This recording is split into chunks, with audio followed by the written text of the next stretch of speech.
jab, uppercut, leave you laid out on the floor. Try to duck and roll, hit and miss, now you counting stars. Should've practiced more, should've hit the mask, get out there more. Claim that you're the best. You gotta show me, son. Actions over words, baby boy. Is you real or what? Talking way too much, world come. Back sports, talking way too much, world come.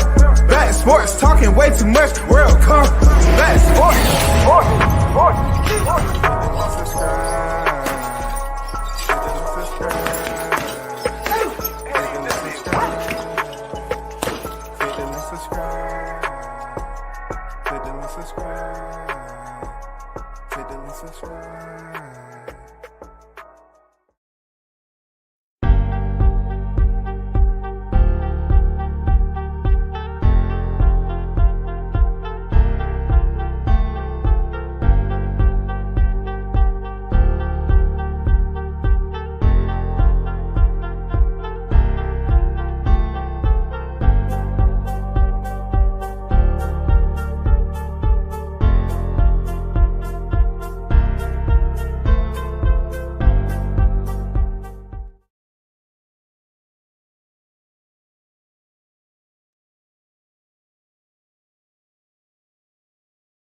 A big shout out to the hottest chat in the MFN game. A-side official.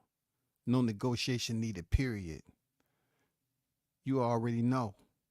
The first in the building is the OG. Mr. Golden is on deck. What's good with it, Mr. Golden? Carlos Rosado is in the building. WCS salute to you.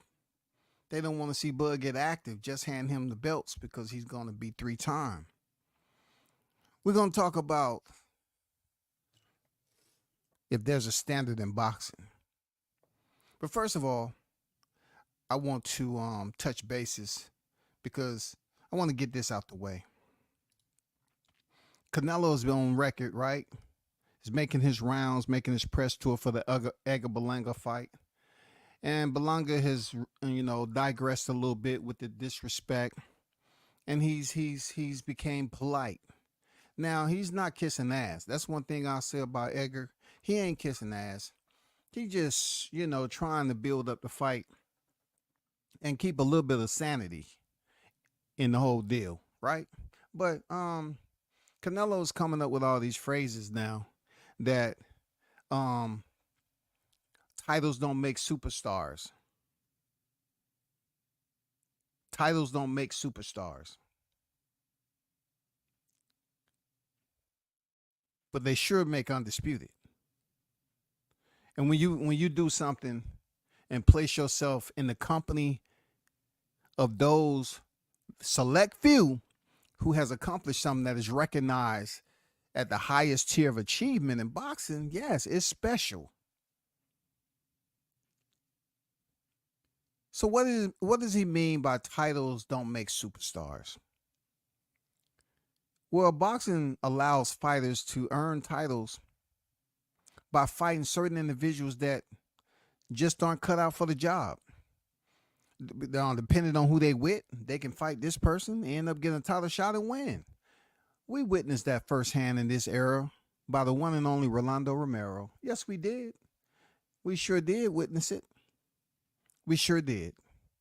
The reason why he's mentioned, because out of anyone, there's a lot out there, but out of a lot of individuals, because there's various ways to pick up titles.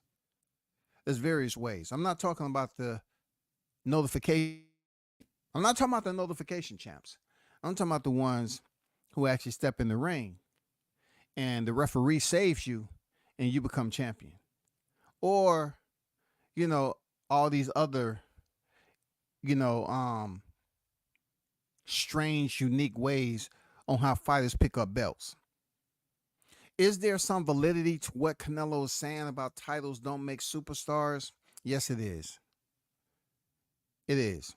Because you can become a champion and no one really knows who you are. Seriously, it's a very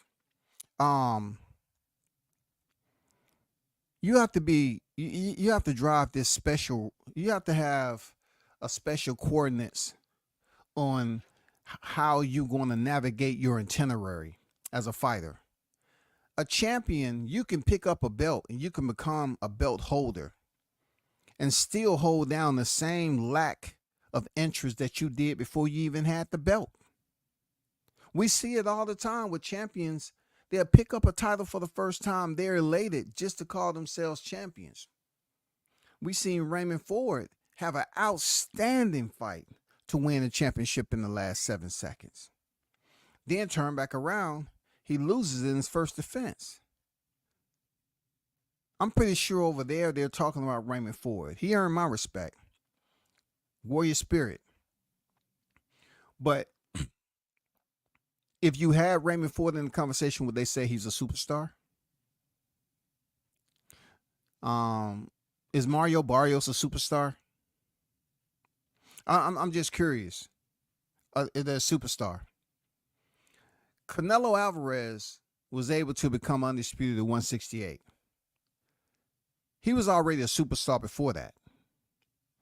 Jermell Charlo became undisputed at 154. Do you consider him a superstar? Based off who he fought in a rematch, the Tony Harrisons and Brian Castaño, do you consider Jermell Charlo to be a superstar? With only 2 losses, but do you consider him to be a superstar based off his primary fights that you recognize, like, you know, the ones that you recognize him from? Was Lubin a superstar when Mel Charlo knocked him out? Did he get top tier, extravagant, red carpet royalty when it came to the superstar talk? Who do we consider a superstar based off their actions? For when they pick up the title, the two mesh together. And you say, okay, they was doing this before they picked up the title. Now they have the championship. Yes, we consider them a superstar. It's not many. It's not many that's out there that consider themselves a superstar. Tank has been able to, you know, I remember they were saying that Tank is not really a title holder and all that. I'm like, boxing allows him to be a title holder. Tank's performances allow him to be a superstar by his performances.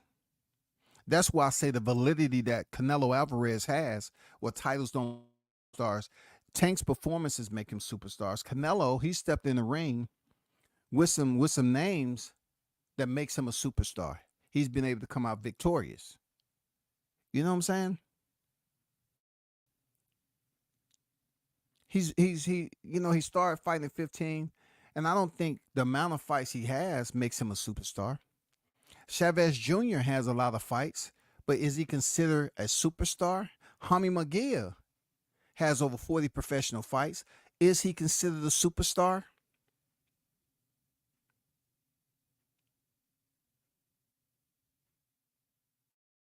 But a title does matter. A title does matter. You know, it's funny how these fighters will earn a championship and then turn around and say, well, titles really don't matter at the end of the day. It's how you perform in the ring. It's who you fight in the ring. Well, if you built up your entire career and fought no champions, how are we to gauge what status you on if the opponents that you fought never achieved the championship level of fighting the best in boxing, and you didn't do it either? So pretty much when it comes to the metric of saying, okay, how do we rate, how do we grade, how do we solidify these fighters' names as being one of the greats, you know, one of the greatest superstars of this era? Championships has to be in there. So, in my opinion, Canelo is partially right. And then on the flip side, titles can make you a superstar. Because if you fight a certain person that's a champion and you look extremely great, I'm talking about extremely entertaining, that the fans want to see more and more and more, yes, You're gonna elevate yourself to superstar status. And the crazy part about boxing, it's really no stamp. Like you go to the notary, you get that stamp, and then you have to sign your name right there. It's really nothing in boxing. It just goes off the weather. It just goes off who's giving the post fight, who's commentating, all that. For real. For real, because you know you got some haters in boxing.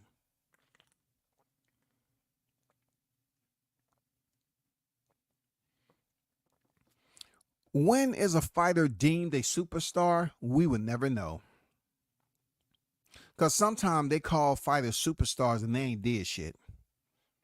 Seriously, they ain't did nothing. They just call them superstar because they like them. Oh, so and so's a superstar. Superstar. A superstar was born overnight. That's what Isaac Cruz got from fighting Tank in a losing effort.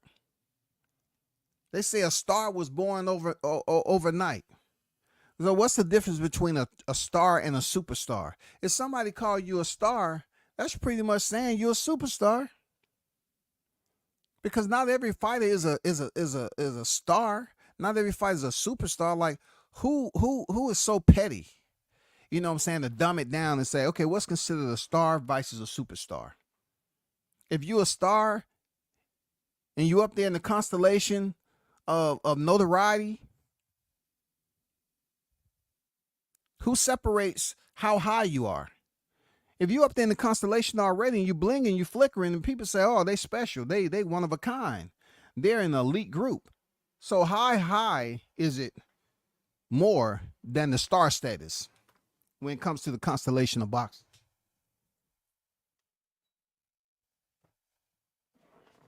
I mean, do I have to call Neil deGrasse for that? Real talk. Do I have to call Neil deGrasse? Do I have to kind of, get some more data on how high what's the difference in elevation when it comes from a fighter who's deemed a star and a fighter that's deemed a superstar?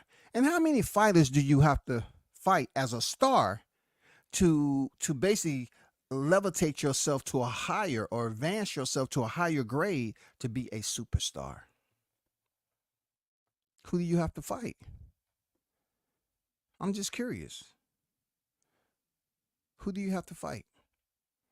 Because I hear certain people calling some of these prospects superstars already. No title. They say, hey, so-and-so's a superstar. No title. So it goes off somebody who's high on this fighter and consider them a superstar. I don't know, but Canelo said titles don't make superstar. But goddamn it, WCS said they sure enough make undisputed. And in this era, being undisputed is a big deal.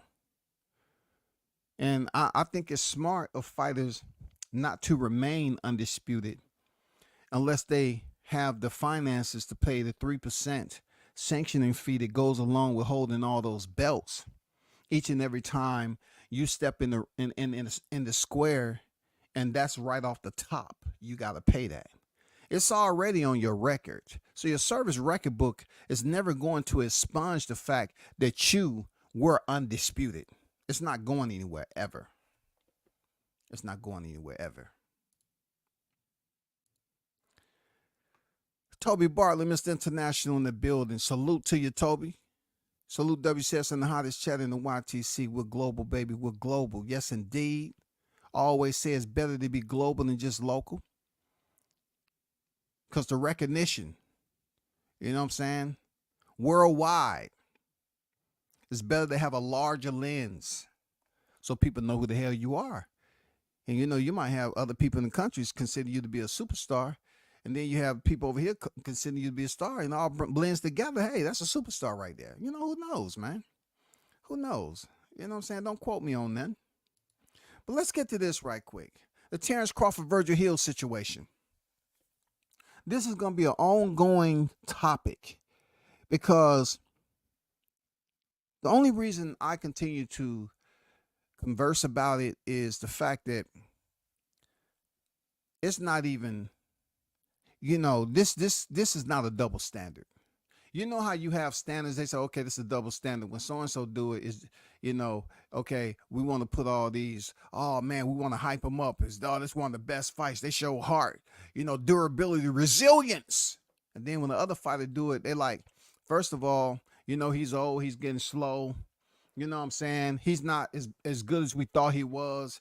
Yeah, this is his fourth division, but he didn't look good. He didn't dominate the way he did at the lower division. You want to hear my thought? I don't consider it to be a standard, period. I consider this saying that they have when people say a fan of boxing, a fan of the boxer, it goes hand in hand. Why are we still having people talking about or getting mad at people that's a fan of the fighter? What is boxing? How can you group boxing? I'm talking about hold it as a solid in your hand. Is boxing a solid? Boxing will never be a you can hold in your hand. You can never look at it as one individual entity. And depending on how long you have been following the sport, you can't look at you can never look at boxing as a spear. Let's just hold it down as a spear. You can never look at boxing as a spear. It's too much going on with it. You have to look at it in a way that it has all these sub macro branches and veins and shit just providing blood and oxygen to other people in other regions all over the place. You know what I'm saying? Like if you look at a skeletal structure and it shows you all the veins that we have from top to bottom. That's what boxing reminds me of. Boxing isn't a mass. Boxing it can be in the smallest minute of spaces, and you can have this promoter, that promoter. You can have that region doing it boxing this way. You can have that many fights on the card. Everybody is on their own program. Their format entirely different from the other. So when you hear people say boxing is, you got too many people that's a fan of the boxer. Take away the boxers. Take them away. And what do you have? Do you have boxing anymore? So realize what you're saying. When you continue to repeat these cliches, I want to clean it up a little bit. A lot, rather. I can't use whiteout on this. So the only way is to teach, is to explain shit to people. Remove the boxers out of the sport, and what do you have? God damn it, you don't even have shadow boxing. Why do you all continue to say that? So when it comes to this fight that we just seen, and we see all the storylines is out here, and you see how, in my opinion, Virgil Ortiz is the topic of discussion because he was dropped 2 times and people want to say it's a robbery. And me, I'm looking at it like Crawford just came off Madrimov fight. And y'all busy up here pretending that Madrimov won the fight. Crawford never touched the canvas except with the soles of his feet. A knockout is deemed a knockdown when any other part of your body touches the canvas other than the soles of your feet. Especially when it is on the front end of a punch. Okay? We're talking about on the front end due to the action of a punch.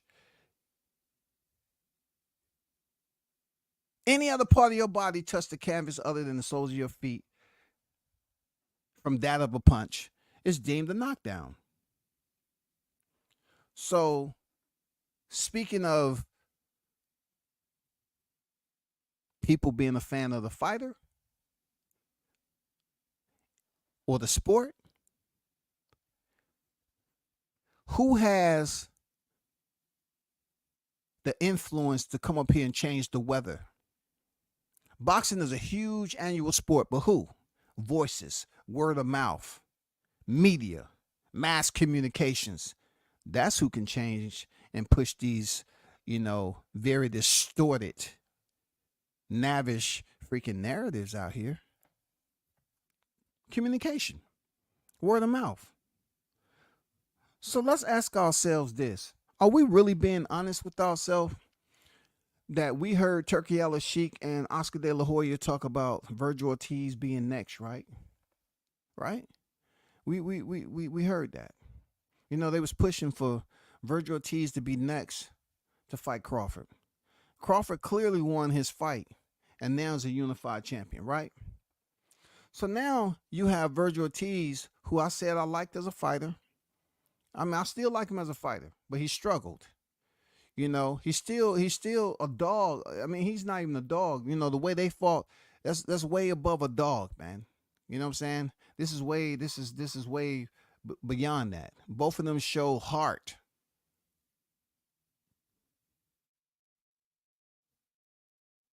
Tenacity. They show all of that.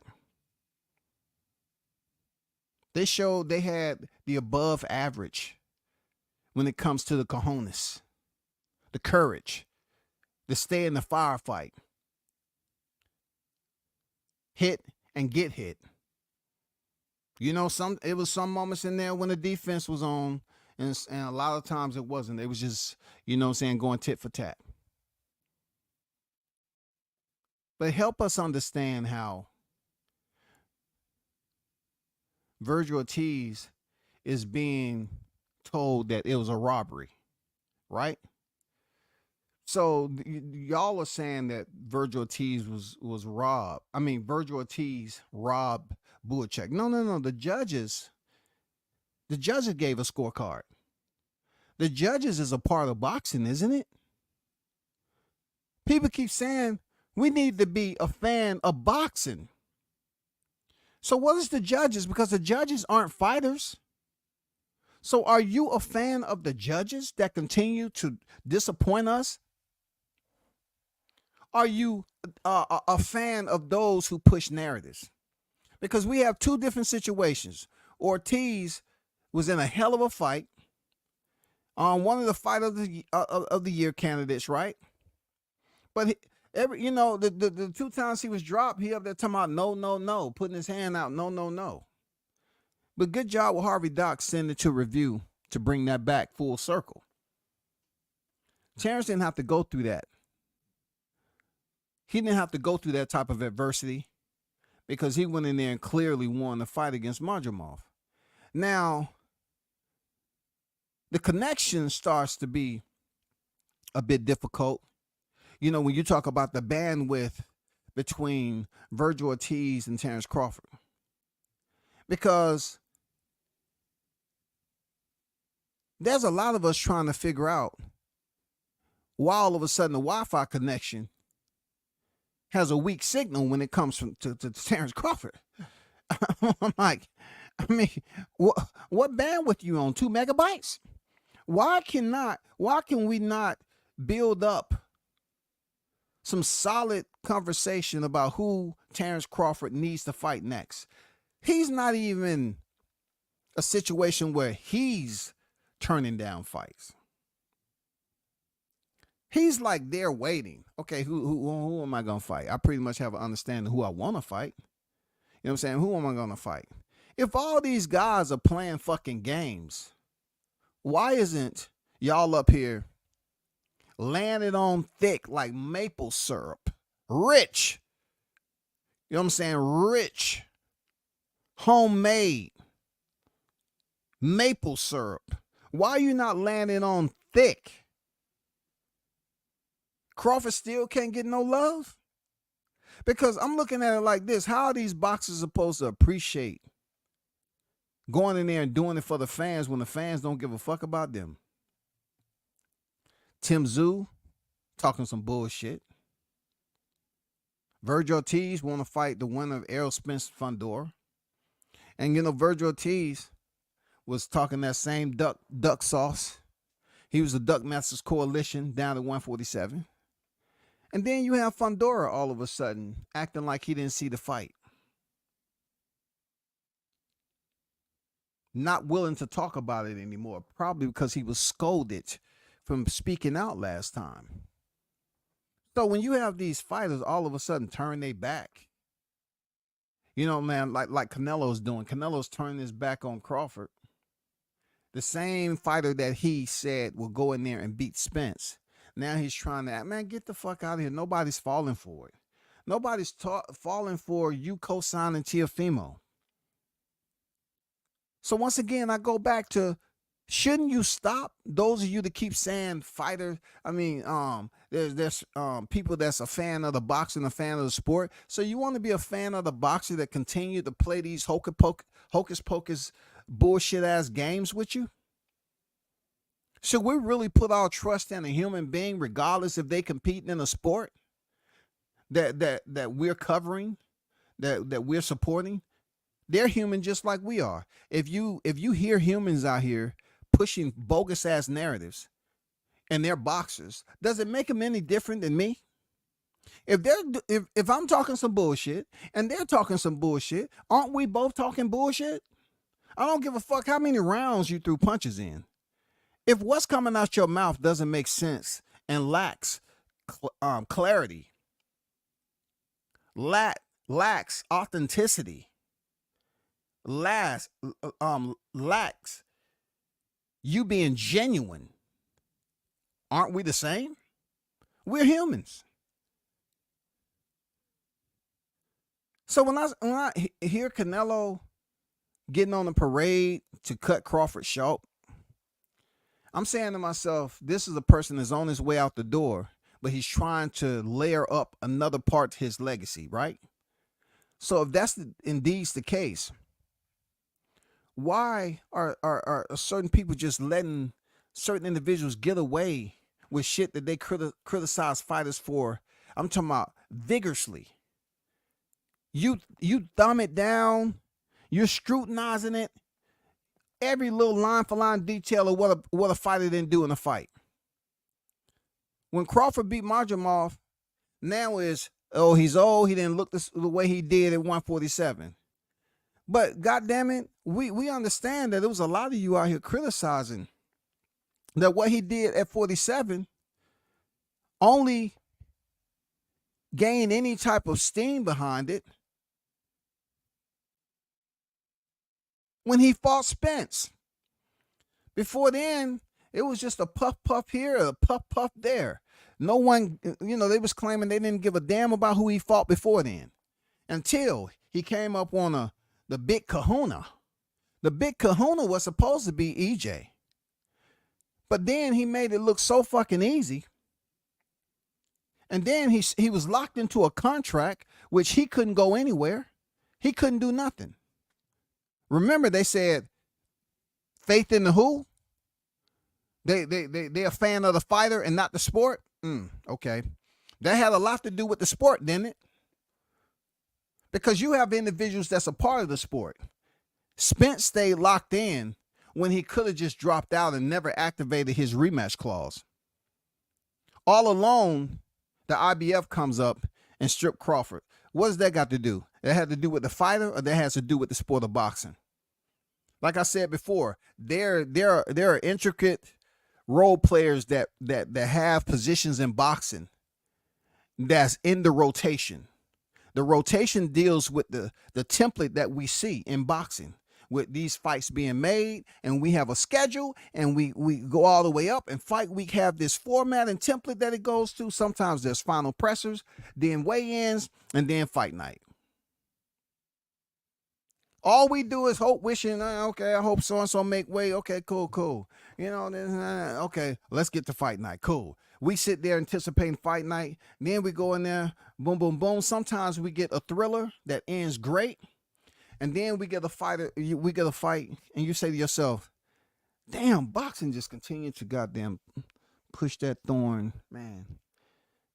Feel like I got motherfucking paper cuts on my fingertips, and I'm trying to peel lemons. It continued to fuck you up.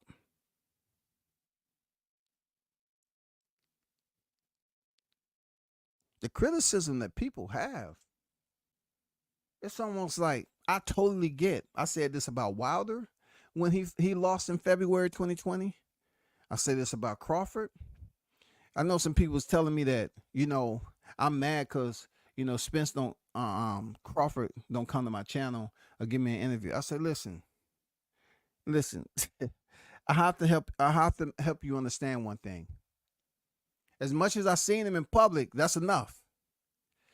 If I can't get an interview, I can't get an interview. But you have to understand where I'm at in life. Everybody's circulation is different. I'm much older. And me, I see myself as being Crawford back in the day. I was never really talkative to a large group of people growing up, or nothing like that. So I kind of understand where he's at with it. Whoever gets the interview that consider themselves lucky, cool for you. I'm not hating, man. But this is the crazy part about, what we have going on is that, Crawford will say that you have people up here that's talking about him like a dog, but yet they're in the same room trying to get an interview. And then you have the individuals that was supporting Virgil Ortiz. He with Robert Garcia. He's going in there. People waiting for him to really get some rounds in because his last fight was too short for any of us to kind of gauge. So he goes in there and against a tough opponent in Buachuk, and it turned out to be a thriller. It was a great fight. Now, Virgil Ortiz is finding out from certain fans that he's now hearing the serenade of criticism. Now people are looking at him in a way, not as extreme like Crawford, but they look at him in a way, it's like, oh man, you didn't win that fight. I'm just here. You didn't win that fight. Now Virgil T have to go through, the same shit Rolando Romero go through. Like when you win a title, but people that really don't think you won the title. Now he has to go through that until he gets back around to figuring out who he's fighting next. From my understanding, they're still trying to make the shit happen with Crawford. But Crawford's in a hard place right now because the individuals that should be jumping the bit to get a fight with Crawford are really giving you the symphony of duck, quack, quack, quack, Masters Coalition. They're all talking a different language now. I know no habla English. They can't speak no English when it comes to confirming if they want to fight Crawford or not. And it's fucked up. It's fucked up. How do we get past this bullshit, though? If we see the scorecards and he was knocked down twice, I mean, how are we to be fan of the sport? Please understand where I'm coming from. How are we to be fans of the sport? And then it's a problem being fans of the boxers who make the sport what it is today. You really need to think about what you're saying. The fighters make the sport. Extract the fighters, there's no more boxing. Boxing doesn't operate based off an algorithm. Like no one is used to, dealing with virtual freaking fighters, building them up in a point system online. That's not, no, we still in reality. We having human beings fighting the sport. So without the fighters themselves, this human species, boxing is no longer. Promoters would go broke. They would go out of business. And boxing will be just like them removing it from the Olympics. It will be no more. But I wanna know, how do we come to a common denominator of fairness? We have a fighter that finally moved up to 154 and won the title. We have various names at that division. This has been something that's been talked about for a while. That person stayed out the ring outside and still went in there and got the job done. Way more easier fashion than Virgil Ortiz. But somehow, some way, Crawford is still getting vilified because what people wanted to see, not what they actually saw, is what they wanted to see. If they felt that they wanted to see Crawford get knocked down, they pretend to have a moment in the fight where Majamov hurt Crawford. And they say, "Oh, he almost touched the ground," just like Floyd Mayweather glove did when Zab Judah hit him. Just like when Errol Spence hit Sean Porter, the glove touched the ground barely. Just like Virgil Ortiz when Bullchuck hit him and both his gloves barely touched the ground, he got back up. No. Yes. They would try to create a moment. But why aren't y'all landing on thick for the 154-pound division? Because no one wants to fight him.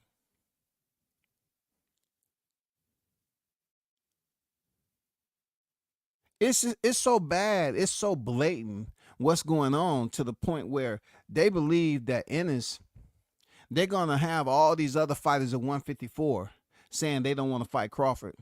And then what's left for him is to fight Ennis. You know what I'm saying? You have all these fighters that's out there at 154 pounds, and all of a sudden, Jermell Charlo dropped the belts and the energy changes. All these fighters, look, Crawford can't be old, but dangerous at the same time.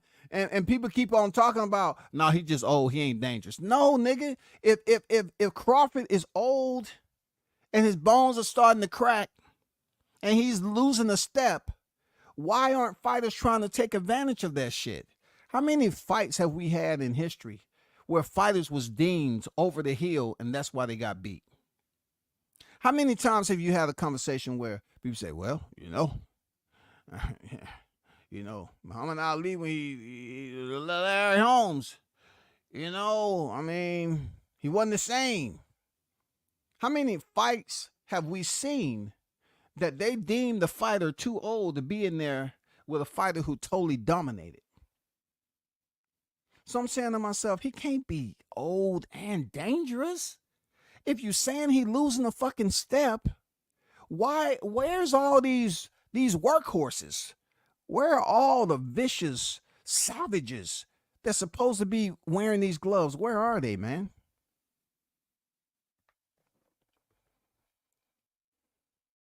It's a disappointment. People keep on talking about fans of the sport. Who wants to be a fan of the sport without respecting the fighters? You gotta, look, your common interest has to be a fighter. You have to love a fighter or two or three. That's what brings you to the arena. You're not going to the arena just to look at the ring and imagine, okay. I see it now. This baby, this is beautiful. Imagine, and she over here say, I don't see shit. How long we gonna be here? It ain't. No. We in the 7th round. I don't think so. And she asked somebody, hey, what round your imagination's in? Oh, I'm still looking at M, M performing right now. We still at break. We haven't even got there yet. It don't make any sense what I'm trying to say. It makes no sense. Arnold Brown on deck. What's good? Joseph Bailey on deck. It makes no fucking sense, man. You got to have some type of love for the fighter. This saying, people just need to leave that alone, man. Trash it. What is the sport? And think about everything that deals with all the residue that deals with the sport that we have experienced years and years and years that fucks everything up. This is a perfect example of it being fucked up. People are trying to vilify Turki Al-Sheikh, who has much more authority to do what he wants, how he wants, without asking or without depending, right?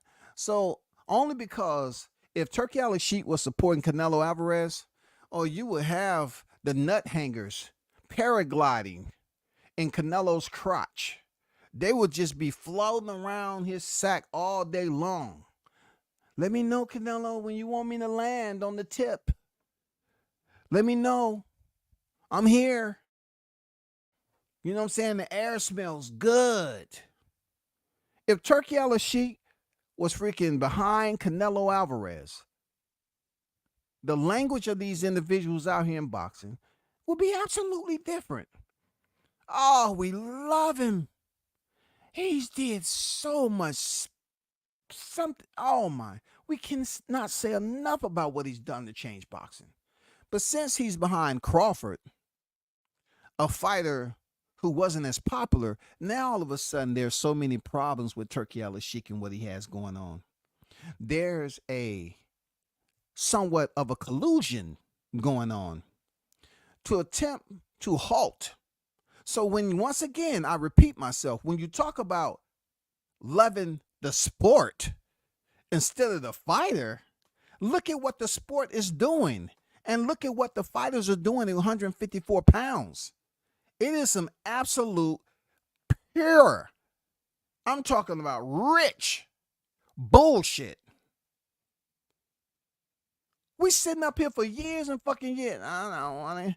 We never get, and we won't. And it's so in this promotion the same. Oh my God, man, how do y'all do this shit?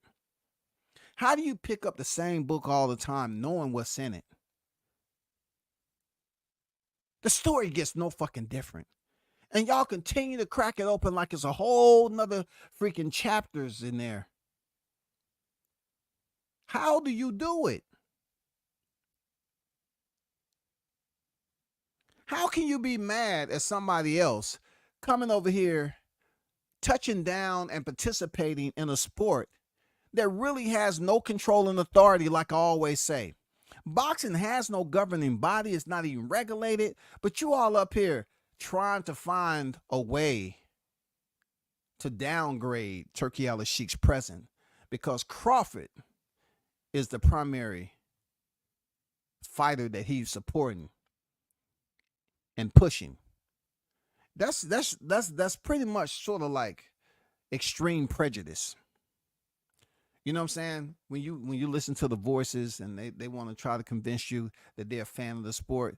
No, you have a lot of prejudiced individuals out here that really don't want or do not like Crawford having this type of support system or this engine behind him with this much money.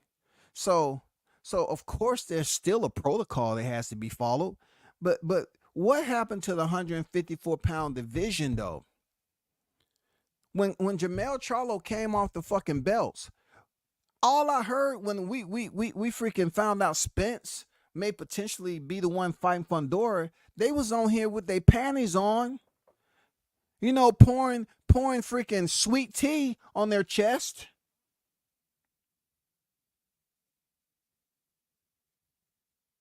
Rubbing goddamn strawberry preserves on them. Oh, yes. EJ is back. He blocked Crawford. I love it. I am so happy. Oh my God, I'm so happy. The most was pouring lemon juice on top of them motherfuckers. They was having a good old time. Fairfield chocolate milk. They was up there squeezing the cream out of goddamn Twinkies. They was really turned on when they found out Errol Spence was the one that may potentially be fighting Fundora, and that's who Crawford believed that he was going to get. And then that went away, and all of a sudden, they got happy again. Oh, man, this is great. Jermell Charlo's coming out of recess. So, once again, you a fan of the sport or you a fan of boxing? You see how I did that? You need to be a fan of both of them, a sport and boxing, and leave that other scenario alone, because without the boxer, you don't have a sport. The sport is boxing. The performers internal to the sport are boxers. Remove the boxers. There's no sport at all. There's nothing. There's nothing for us to go to the arena. So are you a fan of the sport or are you a fan of boxing? Together, there has to be a boxer that you support. So when are we going to start getting behind and supporting the fighters?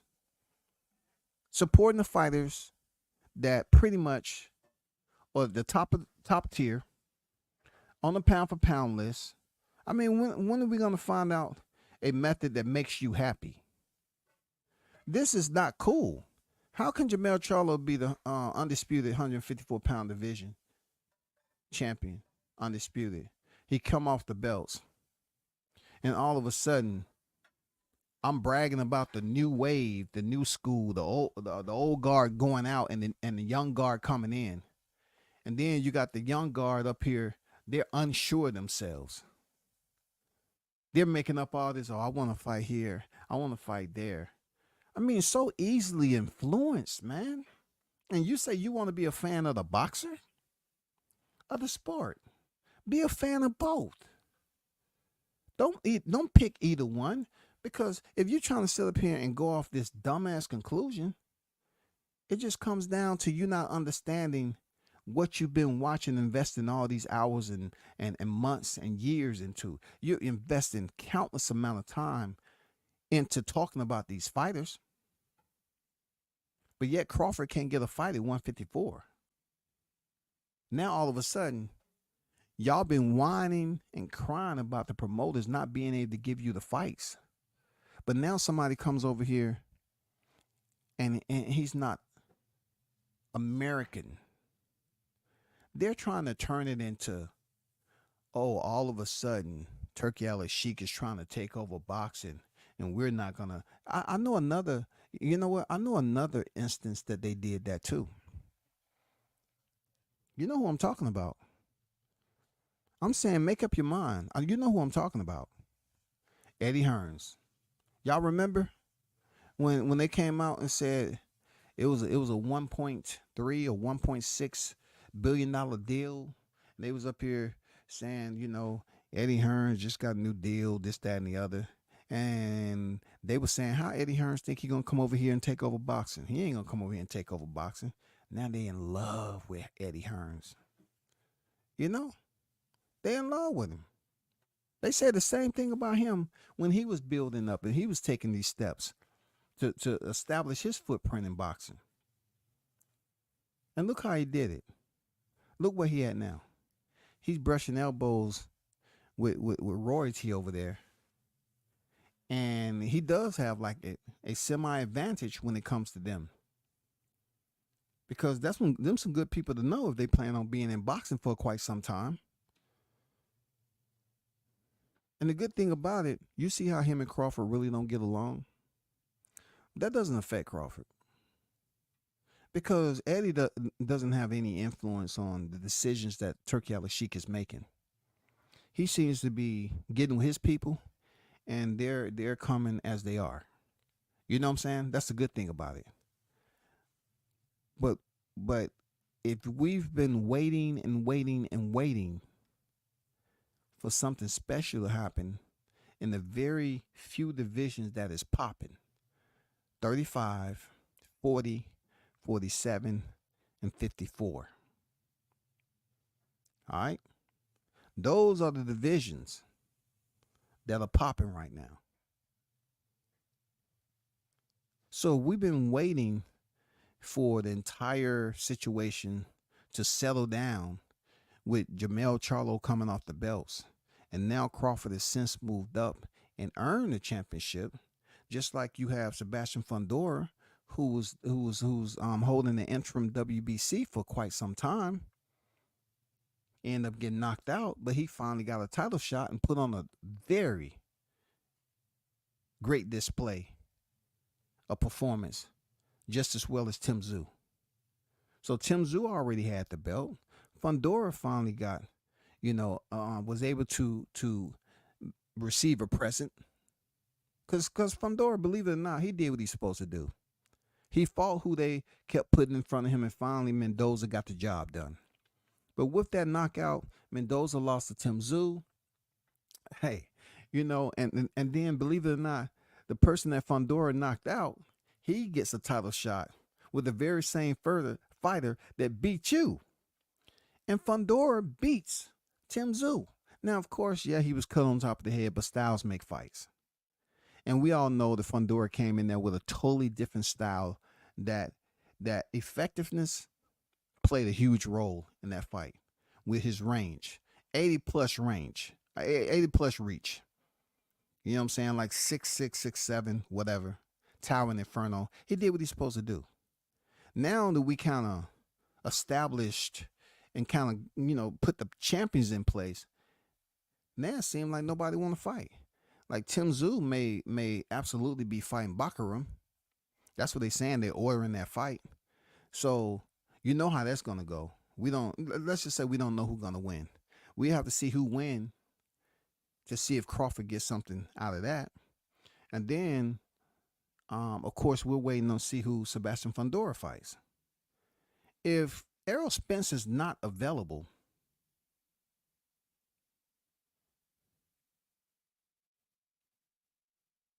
I want to know, why aren't y'all pushing for Crawford to fight Fundora?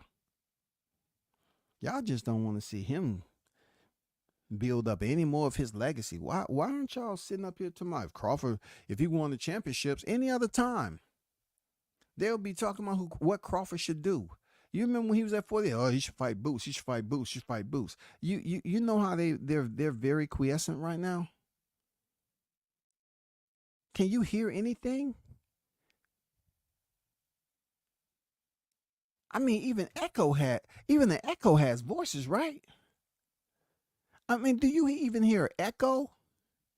Why isn't these same voices that was pushing for Boots Ennis to fight Crawford, now that Crawford is legitimate, certified 154 as a champion? You notice you don't really hear them talking about he should fight the Fundora because they believe Spence is up next. They're not pushing for him to fight anybody.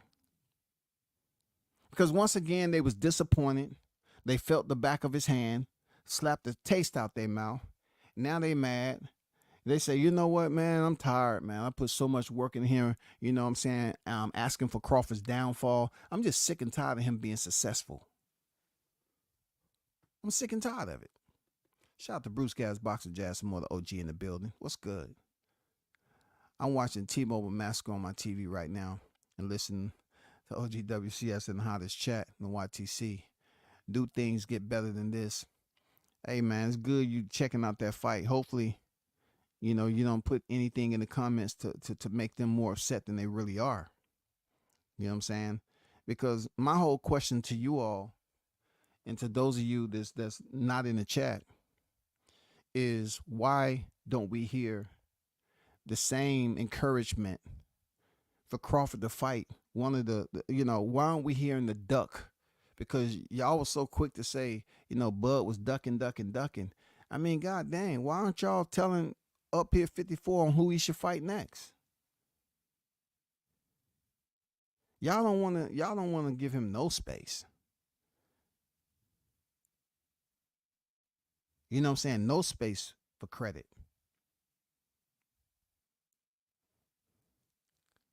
Why don't y'all hype the fights up? Isn't that what y'all wanted? Y'all can't be placing everything on Turk Al-Sheikh. Now I'm gonna be blatantly honest with those of you that's believing that Turk Al-Sheikh has something to do with slowing down. I don't want to seem disrespectful, but you really should check your temperature. You really should say to yourself, am I making sense? When boxing has been struggling as a system, boxing has been struggling to put on big fights. We've seen the fragmentation of PBC and several fighters being able to what? Go over there and get paid by fighting in Saudi Arabia. So my question is, Turki Al-Sheikh is dealing with everybody. The big card that was over there in Riyadh, who was the only one that wasn't there? PBC. They wasn't there. Premier Boxing Champion, they wasn't there. Now you have witnessed fighters being attached on the fight card from them. So Turkey El Sheik is working with everybody. But yet you have people complaining. Hold on for a second.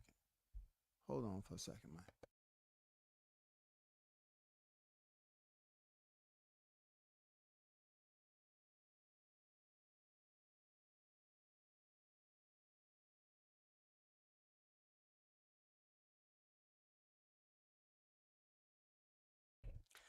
You have Turkey El Sheik working with various amounts, various individuals, Queensberry to Matchroom, Garden, right?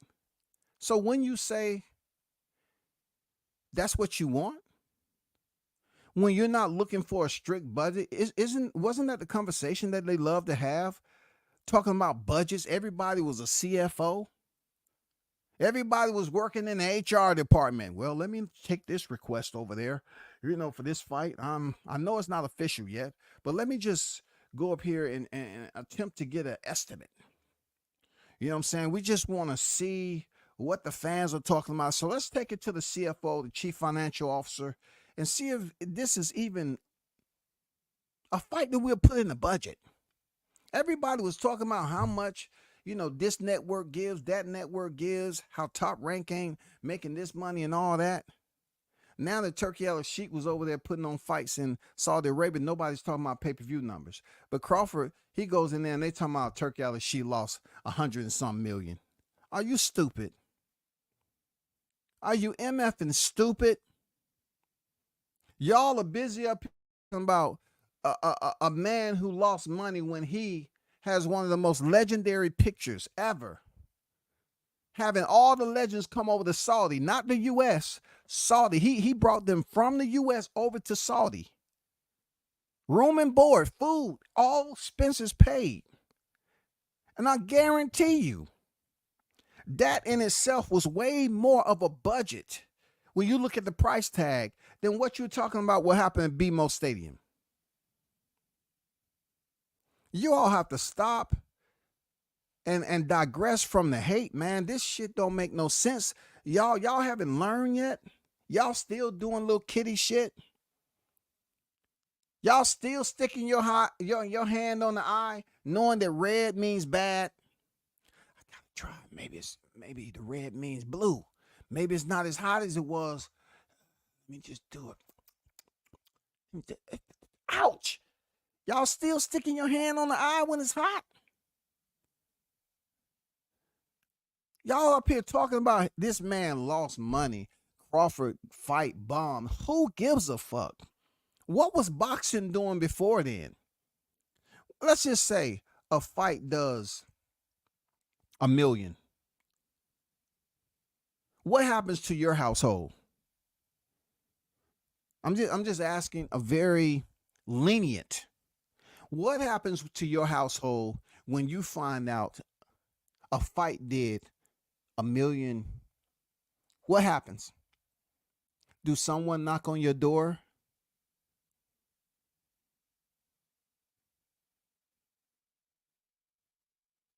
And you retrieve a package? Within that package is a check along with other VIP amenities. Do you receive a cut just from hearing the news that a fight did $1 million? A fight did 800? A fight did 500,000? Do you receive some type of benefits? No, you don't.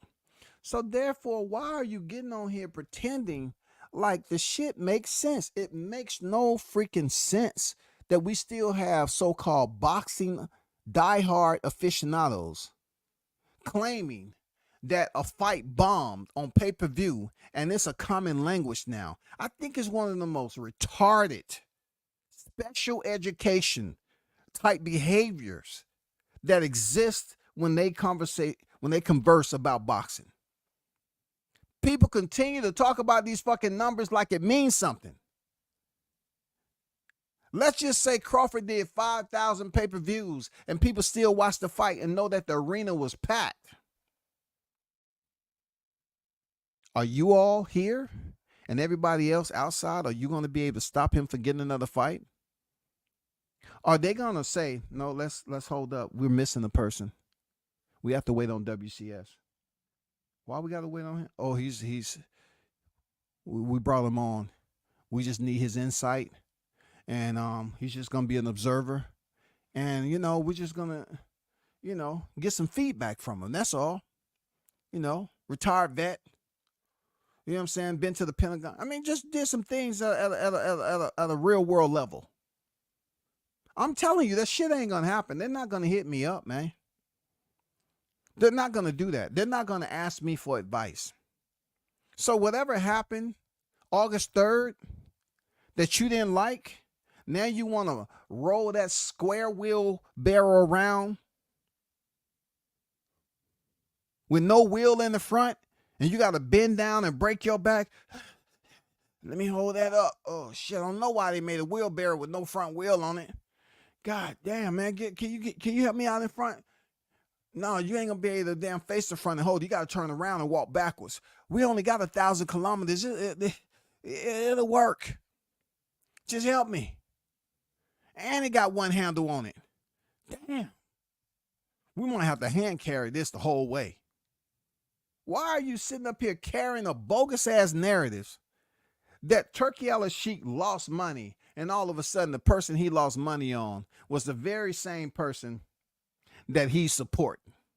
Y'all ain't never say that shit about Anthony Joshua, Otto Wallin fight. You never said it about Tyson Fury, Francis Ngannou, Anthony Joshua, Francis Ngannou.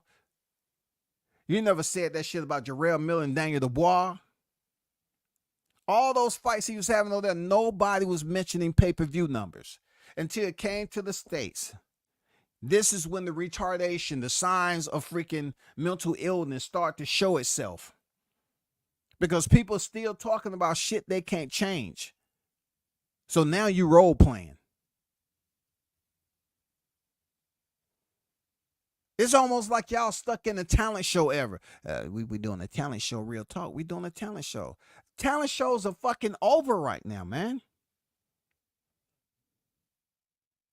You can't change the way a fight gonna happen next. You can say Turkey al-Sheikh lost all the. You don't know. You're lying. You don't know what the fuck he lost. None of y'all know what the numbers are. Why don't y'all just focus on building up a fight and building up a fighter?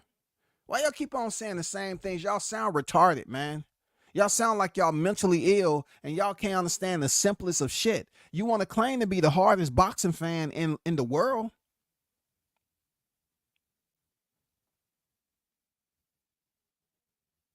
But you keep on saying the same shit. Oh, he lost money. How do you know? How are you going to help Crawford get his next fight? How are you going to hold 154-pound division accountable? Anybody else that's ducking, y'all say, oh, man, he's ducking. He should fight this person. He should fight that. It's too much hypocrisy that people's intoxicated off of. They have an addiction to being liars at this point in time. That's how I see it. You have an addiction to being liars because you just want to you want to pick and choose when you want to hold a fighter accountable for not stepping up to the plate. Canelo can sit up here and give you all the excuses, but just because he's Canelo, you're going to say, hey, man, that fight don't make no sense. But if it's Crawford, oh, man, that fight make all the sense in the world, man. Anybody but Crawford. We don't want to see him go up there and give Canelo a hell of a night. We never want to see him go up there and give Canelo a hell of a night. Because that's a black fighter, another black fighter against a Mexican fighter, and we all know what happened with Canelo when he fought Floyd. And he has PTSD from that. He would love to wish that somebody can give him a payday big enough to fight Floyd in a rematch. He would love to get that victory, to run it back. He would love it. Now you have another crafty, slick, high IQ fighter in Crawford. And he's coming up with all these excuses. He's trying to use these other fighters as he's pimping them, really. If you look at it, he's pimping them. He pimped T.O. Nobody believed that shit. Now he's turning back around like Crawford like Errol don't have any sense. Like Errol don't know that Canelo went for Bud Crawford July 29th. Now he's turned around and saying, well, you know, Errol Spence should this, that, and the other. Now he's playing a game, man. It's child's play to him right now. But what I don't want to be child's play anymore is the fact that you all are coming up with shit that is just lunacy. You act like you never want no change, like you stagnant mentally when it comes to boxing topics. Or I just want to keep on riding with the same disingenuous, biased narratives that all of a sudden Turkey Al-Sheikh lost money over here. And the reason why he lost money was the fact that Crawford fought Madrimov. What was he? Who was he supposed to fight? It was Crawford old belt. He won the title fair and square, right? He didn't receive it via email. That's one thing to note. He's never, he didn't receive a notification belt. So therefore, he win the fight. Now all you hear is the cats that's being influenced to hate Crawford, to say that Turkey Al-Sheikh lost money. Do you know that really questions your leadership ability to be believable? For you to be someone that's trustworthy. It don't make any sense if you're saying that you know for a fact that Turkey Al-Sheikh lost money. That you know for a fact that the fight card. Hey, check this out once again, right? Hey, this is another thing that I deem as, a bit of adult retardation. Learned retardation, not naturally. Not you was born retarded, but this is learned retardation. This is shit you choose and selects to do, and you know it's retarded, but you like how it feels. So you continue to do it. It gives you some type of relief to continue to say bogus ass shit. Check this out. There's an entire fight card that people paid to see. Right? You're talking about ticket, gate. M was performing. They're trying to dress it up. Right? Now, we've had certain events to go down like this previously that was over in Saudi Arabia. Like, people was raving about how the Turk put on a show, and you had the hip hop artists singing, and you had I think it's Lil Baby. He performed. All that. People was, you remember? Oh man, they was bigging up the Turk. They were saying, man, what an amazing show.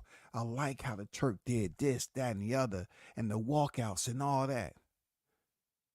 But then M performs over here. Look, check this out. M performs when Crawford is the main event under Turkey Al-Sheikh's umbrella. And all of a sudden, when people seen M walk out Crawford when he fought Spence, the hype meter was through the sky into the stratosphere. People were saying, oh man, that was legendary. That was legendary.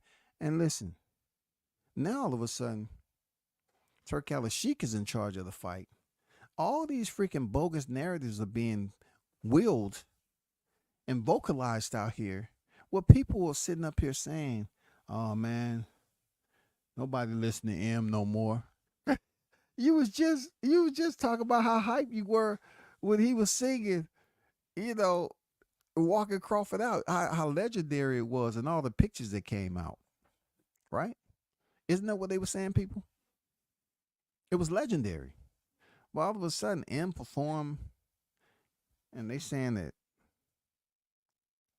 it was just too much over the top. Stop it, man. Come on, stop it, man. Stop it. You know very well that Crawford wasn't the only fighter that was on that card fighting. You have to say to yourself that Jose Valenzuela and Isaac Cruz was a heck of a fight. was a heck of a fight. Was a heck of a fight. You know, that fight can go down as one of the fight of the year candidates. But they want to put all the blame on Crawford, yo. Peep this out how it all works. I'm trying to help you know, I'm trying to use the 2.3 to 5 credits of psychology that I had when I was in college, right? Peep this out though. How the crazy part about this with Crawford. They act like Crawford was the only one that was fighting on the card. So when they mention supposedly with the pay-per-views, they say Crawford. Look, we all know that he wasn't fighting himself. But hold up, hold up. I'm about to give you clarity, right? But all the time leading up to July 29th, when they mentioned Mikey Garcia and Errol Spence, it was Errol Spence. Errol Spence did 350. What? Serious? He did 350 all by himself. Yeah, no, he really did 375. So the Mexican fan base over there is smaller than whatever fan base, because I don't know what the black fan base is. I couldn't give you a number. I don't know. Every time I turn around, they hating on black fighters. So I don't know what the black fan base is, but I know the Mexican fan base make themselves well known in boxing. Period. But they said Errol Spence, he did 350. But I've yet to hear Crawford be boasted upon, brag that he did certain numbers at a pay-per-view that is considered to be good to above average. When he was in there with Spence, do y'all remember what the word was? Do y'all remember? It was Spence and Crawford did this set name numbers, right? You take Crawford and you remove Spence and replace him at a higher division with an unknown opponent like Madrimov. Now it's all Crawford. You know why it's all Crawford? Because they wanted to pretend like he wasn't a superstar to begin with heading into the fight with Madrimov. So now they want to play the game at 147 that what he accomplished there didn't really mean anything. So what they tried to do, and they did do, when he got to 154, they tried to start bigging up Madrimov as this decorated amateur. He's going to be this, that, and the other. All alone, discarding the fact of everything that Crawford did before then. So when he went in there and went the distance with Madrimov and he won, what did they do? They turned around and attempted to use his achievements at 147 against him at 154. All because he didn't stop Madrimov in 12 rounds. When he was at 47, they barely talked on saying, oh, the only one he had was Spence. And all of a sudden at 154, they turn around and go up here and use and grab hold of his whole 147-pound run and say, oh, his power didn't transfer over to 154. Oh, it's totally different. He's fighting once a year. Oh, he's 36 years old. Oh, that just goes to show you the quality of opponents. It's different when you go up in weight. For real? So y'all give Canelo and Sergey Kovalev, y'all give them full credit, right? Because last time I checked, y'all was calling Kovalev old. But the person that y'all was ranting and raving about was Canelo Alvarez, right? Did y'all give him credit for stopping Rocky Fielding, his first fight at 168? Did y'all give him max credit for Rocky Fielding when he dropped him with a body shot in the third round? Okay, that's what I thought. Don't go up here trying to gather a fighter's credentials to basically use it against them in a winning effort. To say, yeah, you won, but down here 147, you did this. You had this from Jeff Horn all the way up to Sean Porter, but yet you couldn't go up here and stop a guy who had 10 professional wins. I swear to you, yo, the hypocrisy is a tall glass. The hypocrisy is a tall glass, yo. A tall glass. I'm talking about a tall glass. They want to tell you up and down, left to right, that they being fair. Look, they have you ever heard any of them say Mardramoff? The numbers are back from Mardramoff Crawford. No, it's numbers are back. Uh, Crawford and Crawford lost. It was a whole entire fight card. And they said Crawford lost Turk Alley Sheik. Turk Alley Sheik lost money on Crawford. And look, they act like Crawford was the only fight. People was just in the arena chilling. They had the music playing, the dance floor was open and everything. They act like nobody else was fighting on the card. They just overlook Jose Valenzuela winning a title and going in there and having one of the best performances of his career. Shout out to the champ El Rayo. Coming back from a knockout loss to De Los Santos to now earning a freaking title, just like Sebastian Fundora. So just like J-Rock said, just because a fighter has one loss doesn't mean it's over. You know, it was a heartfelt speech. But then he go in there and get terminated by Jason Rosario. I mean, I get where he was coming from, but I'm just putting it out there. I'm just putting it out there. When we was having these conversations at 147, they was trying to say, body on his resume Spence can beat. He made easy work of Spence. But all the time they kept saying that Errol Spence is the one who did 350,000. You know what I'm saying? Oh, he did this number with Danny Garcia. He's a ticket seller. He's putting butts in the seats. Okay. Then it goes to Ugas. Oh man, they was hyping him up. Look at Ugas's eye. Look at his eye. You know, that's what it was. Look at his eye. So look, the weight was where it's supposed to be. You know what I'm saying? When it came to the scales of interest, the weight was balanced perfectly for that fight. It's just that Crawford did it too easily. Then they had to go up here and really show that it doesn't matter if you're a fan of the sport or the fighter. You know what I'm saying? When you're a compulsive liar, you're a compulsive liar. So you had channels that end up shutting down after they said the Crawford gloves was loaded and all that other shit. But that's neither here nor there. I don't want to go down memory lane except to remind people that Crawford wasn't the only fighter on the card. You can't ignore Canelo numbers when he fights the John Ryders, the Jaime Munguias, and Jamel Charlos. You can't ignore the numbers. You can't ignore the numbers, bro. And it's a proven fact that every time Canelo fights, people tend to get dementia. I can't remember. So with this Edgar Berlanga fight that's going up against UFC 306, it's gonna be tough.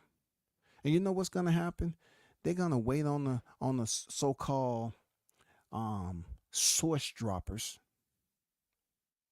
the gateway healers, to sit up here and fabricate and bloviate numbers. They're gonna wait for Canelo to come out and do these crazy numbers. Hey, Turkey Al Sheik is going in and he's helping out with the UFC too. And that's another thing why I'm trying to tell you all. There's a lot of boxing fans that don't really care too much about the UFC, but they have since caught up to boxing. They have. The paychecks may still be a bit better for boxers in a sense, depending on who you are. But when you talk about paychecks, you can't even say it's 1% of fighters that can say that they're making 10 million a fight, 15 million a fight. I wouldn't even say out of all the fighters, it comes up to 0.2% out of all the fighters. Seriously, just think about that. I don't think it's 0.2%. So people will say, okay, yeah, you know, the UFC is doing this, that, and the other, but boxing still get paid the most. It depends on who you are. Y'all have to understand, Canelo Alvarez and Edgar Berlanga is going up against the UFC that night. And they have a hell of a card. Ooh, they have a heck of a card, yo. So what's the numbers gonna be like? Who y'all gonna wait to drop them fabricated numbers? And then when you get the numbers, are you truly gonna believe the authentic, legitimate numbers? Who is putting out these numbers? A credible source? Just because they drop into the IDICs, the Coppingers, the Raphael, they supposed to be true. Who are they getting it from? Why they never released their source? I'm just curious. You trying to tell me that Canelo Alvarez gets full blown credit for fighting Jamel Charlo? What did they do? Oh, they always gonna keep Canelo's numbers what, above 500,000 and above? Oh, he did 500,000. That's good. That's good. That's solid. That's solid. We'll talk about it for at least 48 hours and then move on. But he fights on the card. It's all Bud's fault. That's all I'm saying. It's all Bud's fault. You know what I'm saying? He was the only one that was fighting on the card. Him and Madrimov. It's all his fault. But when other fighters, like when Spence was doing it, Spence was the one with the numbers. Spence putting butts in the seats. Didn't you just hear the broken strings all the time? They was playing the same tune. Bang! The string pop. Oh, you pretty much won out that tune right there. We done heard that before. Spence putting butts in the butts in the butts in the butts in the seat. Bumps in the bump. Bumps in the bump. They put the butts in the seats. I mean, come on. We done heard this, man.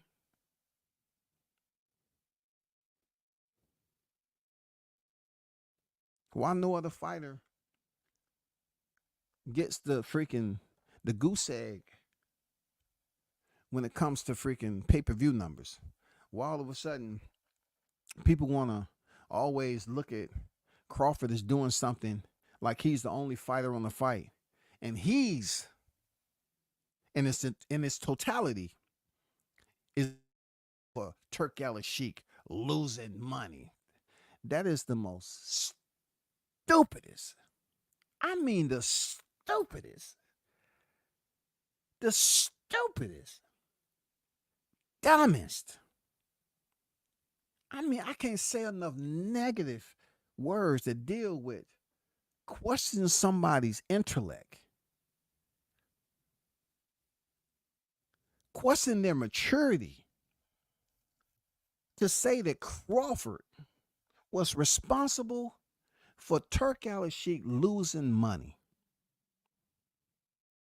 They're still pushing the narrative as if this man can't sell. Who cares?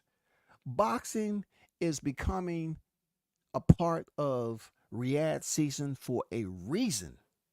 You all don't want to talk about that. Why aren't you all talking about all these freaking promotions?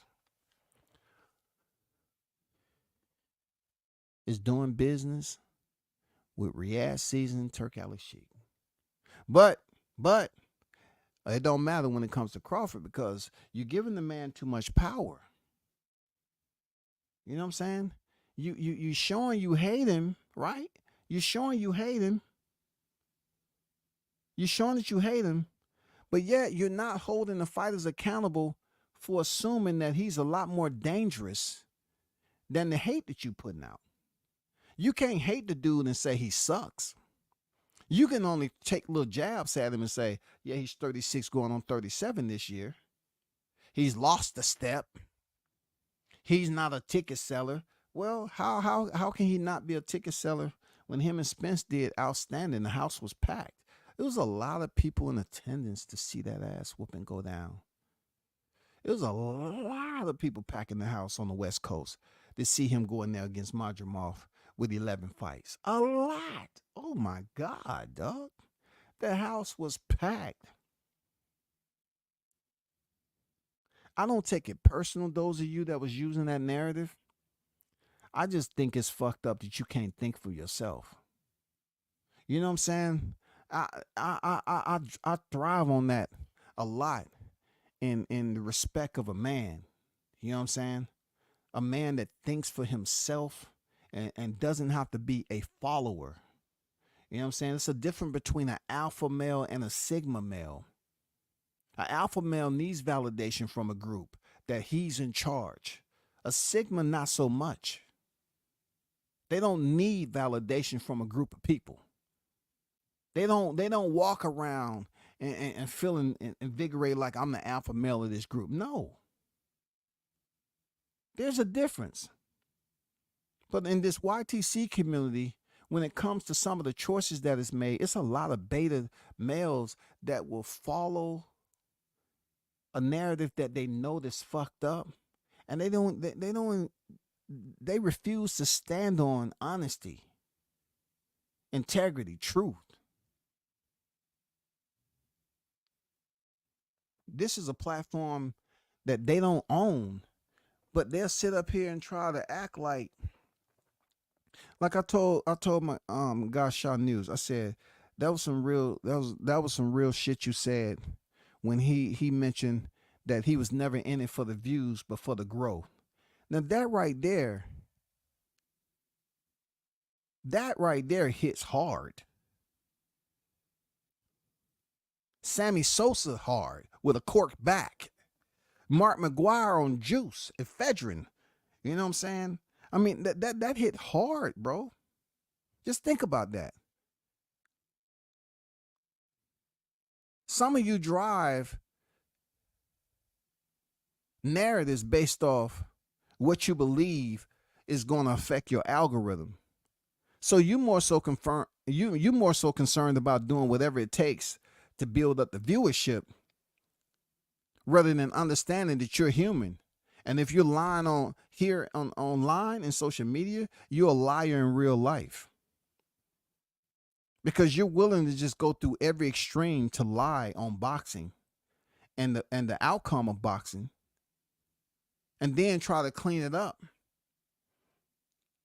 when you see someone at a fight or something and say, man, you was the one that was out there, man. I don't believe that, man. I just out there doing whatever.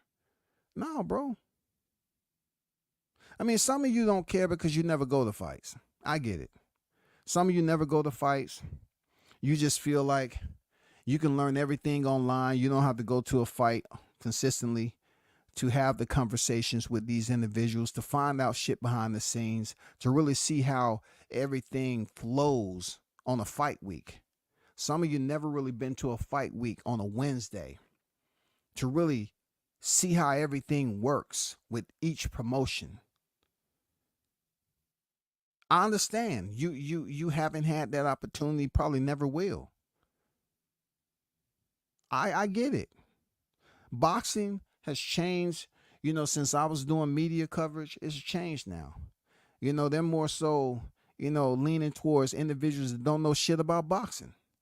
They just know how to conduct interviews, and they're going along with producer notes and shit that they goddamn did a Cliff Note study of and say, let me learn about this. Okay, let me go down the line. Just put the shit on the teleprompter and you just let me ask certain questions that's popping out here in social media. That's real life. They can't go back to certain things that happened on a fight card because they didn't attend the fight card. But you got industry cats out there that know very little about boxing. I don't want to say they don't know shit about boxing, but they know very little about boxing, and they barely have any subscribers. And the idiots that was up here talking about it was all about the views. Now they don't have nothing to say about dudes that's up there, and they don't even have 1,000 subscribers yet, and they're getting media credentials and everything to talk about these fighters. I think fighters like Crawford, Ortiz, they would like for you to know a little bit about certain fights they had, a bit about their history, all that, and that makes for a great conversation. Not just conducting an interview with producer notes and having a little bit of time to study up on the fighter and come out there and have a line of questioning for the fighter. Just because you can carry on a dialogue. But anyway, I'm not gonna hold y'all too long, man. I was just up here trying to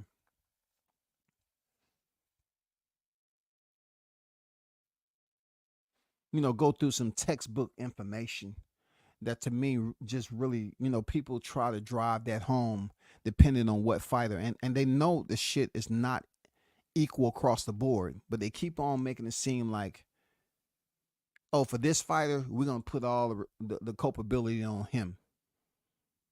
Crawford is the reason that we're gonna push the Turk Alley Sheik lost money. You sound dumb as hell, man. Please don't put that shit out no more. All of you that's doing that.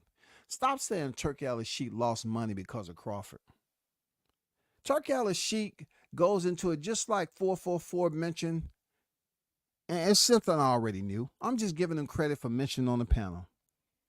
He said when you go into business, you always go in it with the assessment of the risk that's going to be involved. And those risk is pretty much losing, not being in where you earn money. You're going to be in the black. I mean, everybody goes into a business knowing that there's risk. You think the boxing is easy enough, just to be a promoter in the sport? No, you got to have enough, certain to handle the bonds that it consists of. These bonds are freaking high. That's why you don't see a lot of promoters putting on fights over there in NYC, Nevada. You have to have enough to pay the bond. A lot of these cats really don't understand how that works. You know what I'm saying? You just, yeah, it's a lot of promoters out there, but they be putting on some regional cards for a reason, because of cost effectiveness. You know what I'm saying? They can't just go up here and put on a huge card. That cost. They got to pay for the fighters, fly the fighters out here, room and board. Hey, man, I've been there, bro. I've been there seeing the fighters sleeping in the hood. That's real talk. I slept in the hood myself, bro. It took me a couple of times before, that person said, hey, you want me to get your room? No, I got it. No, I got it. I got this. For sure, man. Are you sure? No, just hook me up with a food voucher or something like that. Whatever. I'm good with my room, man. Okay. I go get my own room. When I stayed with the fighters. Look, I've been to regional cars where I was out on the balcony talking with a fighter, and that was living conditions that I don't participate in. You know what I'm saying? I don't have to at this point.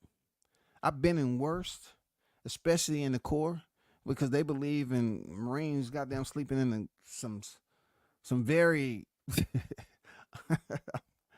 serious, some very unsanitary, but I'm talking about when we deployed, of course. But all I'm saying is I've been there with fighters standing in the room. They had roaches. You know what I'm saying? Everybody can't be a promoter. So when they sit up here and see a person like Alex Sheik moving as he moving, putting on these huge cars, and I want to say, let me see, can I find that shit right quick? I know I put it out here, bro. Let me see, can I just find it? Let me see, can I'm able to just find that shit, bro? Because this is just unbelievable, man. Let me see. For him to go out here and complete what he's been doing and all of that, that's not easy. Man, the site fees in some of these freaking regions are high. You got to be able to get insurance on each fighter. But all they say on here like it's easy. Oh, he lost money. He's losing money coming out his pocket to pay for the fighters' room and board, to pay for their food, to pay for all their stuff, man. What are y'all talking about losing money? These promoters have to pay the bill, the flights that's over there. Promoters have to pay all that. Y'all busy up here trying to put the absolute blame on freaking Crawford, who's just one fighter on the card. One fighter, yo. One fighter.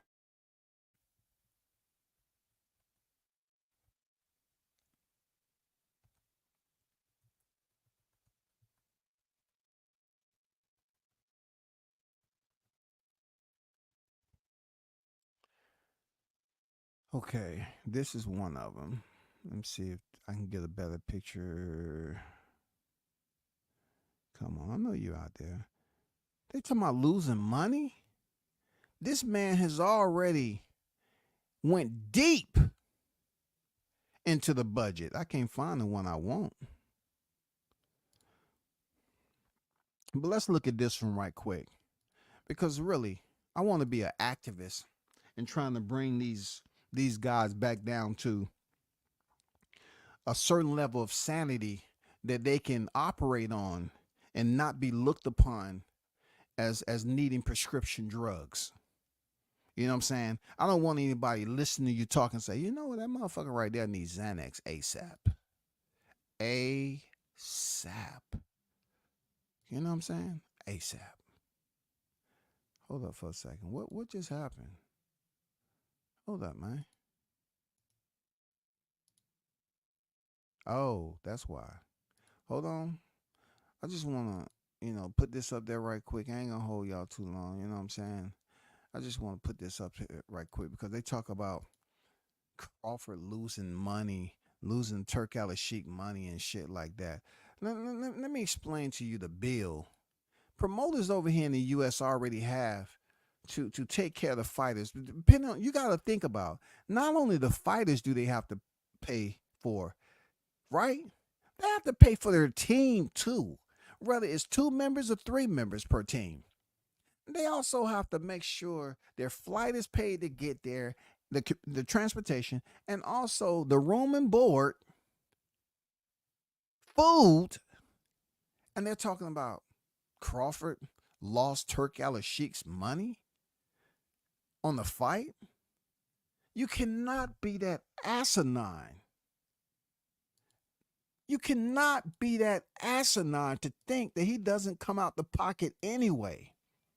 Do you know how much money he spent to get that stadium filled with stars, make it star-studded? Do you know his team went out there and made the phone calls and everything and get them faces on? You think they paid out their pocket to sit up near the ring for Crawford Madrimov? That wasn't Crawford Spence. That was Crawford Madrimov. You think all those athletes and those celebs that was sitting up front knew who Madrimov was? You think they looked at the trailer and said, hey, I know that guy.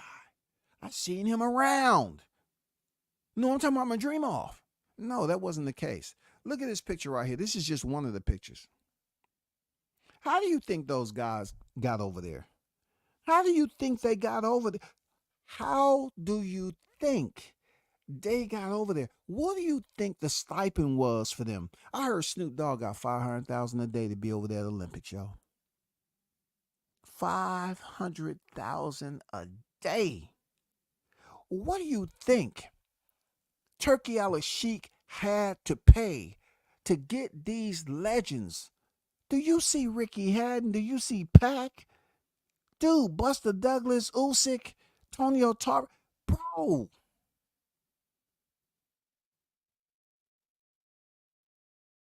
What are you saying? Do you think they reached in their pocket to come over there and say, let me see, babe. Let me see. I'm going to be short on the mortgage because I'm going over here to Saudi, man. Oh, man, God damn it, got to be with them. They say everybody's going to be there. How long we got to be delinquent on the mortgage? 60 days? Man, this definitely going to put us back more than 60. And then I got to pay for my room and board, my food. That's going to, oh. Baby, how much you think we can get for the car, the main car we use? I swear I'll buy you another one off the lemon lot when I get back. Are you understanding what I'm saying outside of the sarcasm? I have to provide a little bit of humor because it's not funny anymore hearing y'all talk about Turk Al-Sheikh lost money on Crawford's fight when he's paying. This is not even the real deal Holyfield pick. All you CFOs out there, can you come up with a sum per person on what was paid for each of these fighters? It's not even all of them. Is that Victor Ortiz over there? Is that Riddick Bowe? You know what I'm saying? How are all these fighters over there, Amir Khan? You think they reached into their freaking wallets and say, let me see, can I do a balance inquiry, please? The sheik say, brothers, I got it, no problem. You'll be getting an email soon and a phone call. And with all your reservations and everything, okay? You know, brother, you worry about nothing.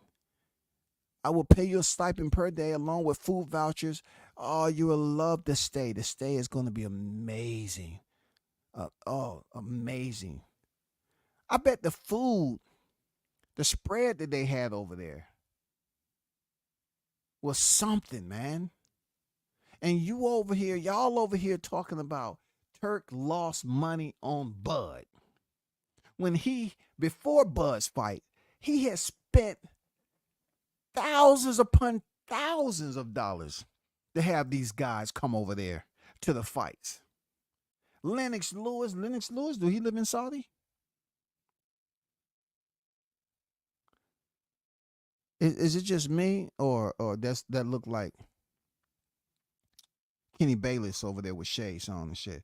Wasn't he retired already, Kenny Bayless? I think he just brought Kenny Bayless over there. You know what I'm saying? Just because. Come on, man. Is that a Donna Stevenson in there too? Is that a Donna Stevenson? Every time I look detailed into this picture, and this is not even the Grand Kahuna. They have a lot of names, and they have a lot of faces in this one pic right here. And this is not even the grand collage. This is not the biggest one he got. So, you know, all I was trying to say is, man, stop the bullshit, bro. Stop the bullshit with trying to put Turki Al-Sheikh down like he's interrupting boxing. Boxing was dead in the water, man, barely surviving. Had holes all in the inner tube. Motherfucker was barely above water. Blowing goddamn bubbles, snot bubbles, all that. Help. And they was only on goddamn 3 feet of water. Boxing was struggling.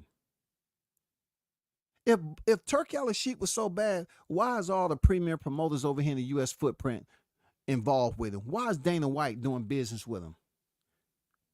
$1 billion, sold UFC $1 billion to Endeavor and still have stock in the game. Why is he doing business with another rich person? Why is he allowing Turki Al-Sheikh? That's what y'all need to understand when you're talking about he losing money. He's doing business with Dana White, man. Y'all just thinking about boxing. That's all y'all think about. Boxing. What I've been telling y'all, I like UFC. I cover UFC just as long as I've been covering boxing. People tell you in the core that they never knew I ain't covered the sport. Because if we was riding motorcycles and that's all we talked about, they's like, man, we ain't never talking about no combat sports. Yeah, because you was into motorcycles. And you never brought up that you like combat sports. So I never talked about it. People I talk boxing with, man, I never knew you ride. You never talked about it because we was talking about boxing and combat sports. We was never talking about motorcycles. Why am I going to talk to you about a topic that you're not totally interested in?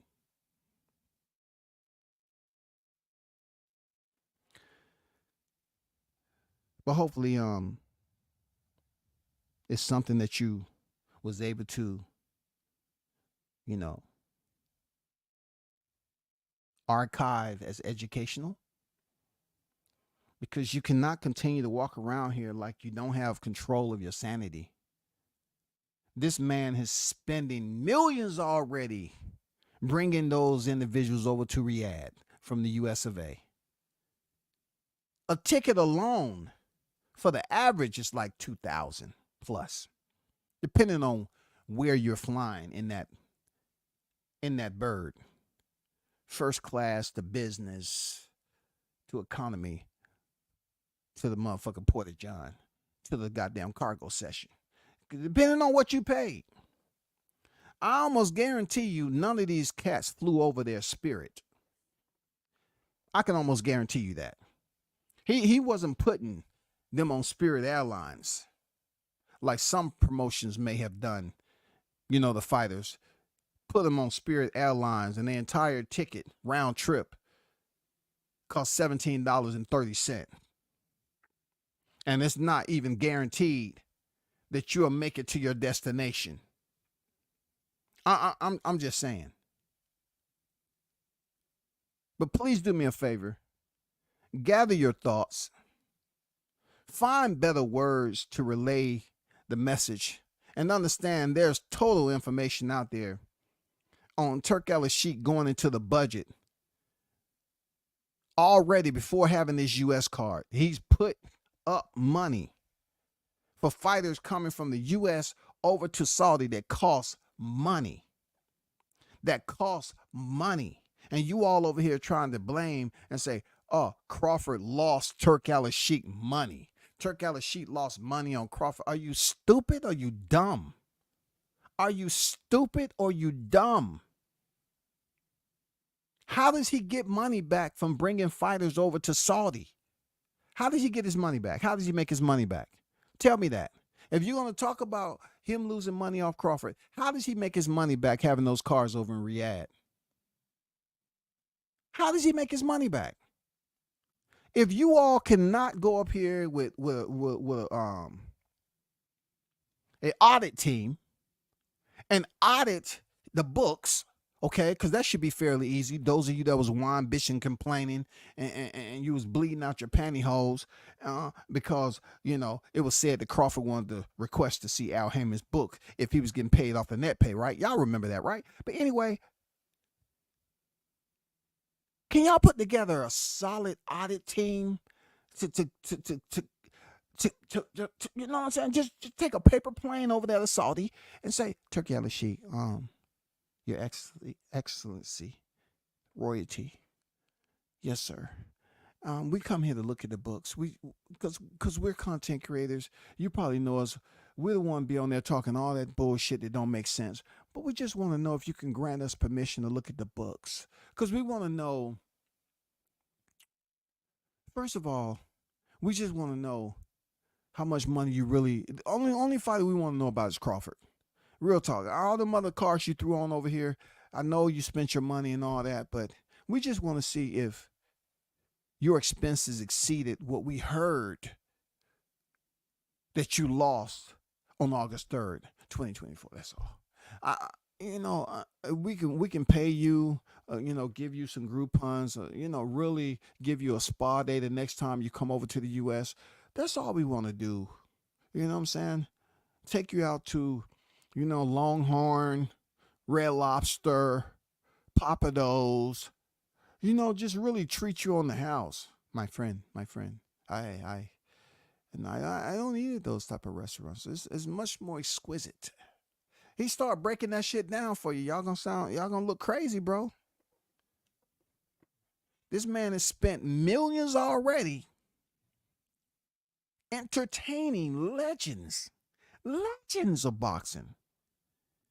And these idiots are speaking about the Sheik losing money August 3rd. This man is chilling on the West Coast. He's not worried about, let me check my credit card and see if my balance still available. What I got? Damn. I got to go up here and make somebody a side bet.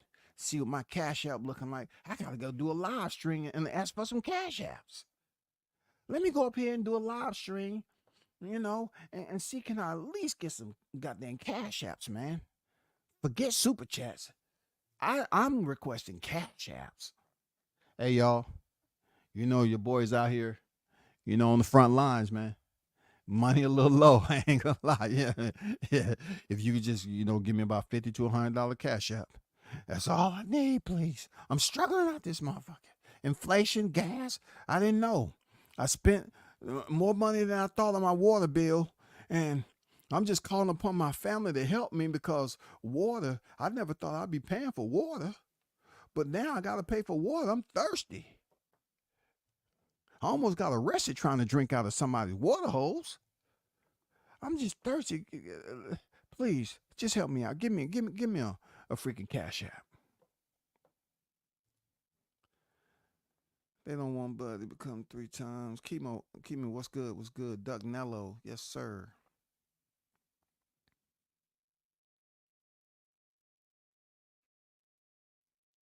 Bud needs to just clean out 154, which he can do. It's look for him to clean up 154. He's gonna have to need those. He's gonna have to um have high hopes of those individuals that's holding straps to fight him. But they don't want to really put too much interest on that. They want everything to be on Bud. You know, Turk Sheik losing money and he's still not a ticket. Get the fuck out of here. Y'all sound stupid. Whoever, whoever it was. This shit ain't personal. I'm just telling you, you sound stupid. Stupid, stupid, stupid. How, look, just this picture alone for the amount of time they stayed over there, I guarantee you was high up there in the thousands, hundreds of thousands. High up there. Just this picture alone, that's not everybody. They're saying Bud Power then transfer up to 154 pounds. They can say what they want there, Toby. You know what did transfer? His ability to win championships there, Toby. That's what transferred, right?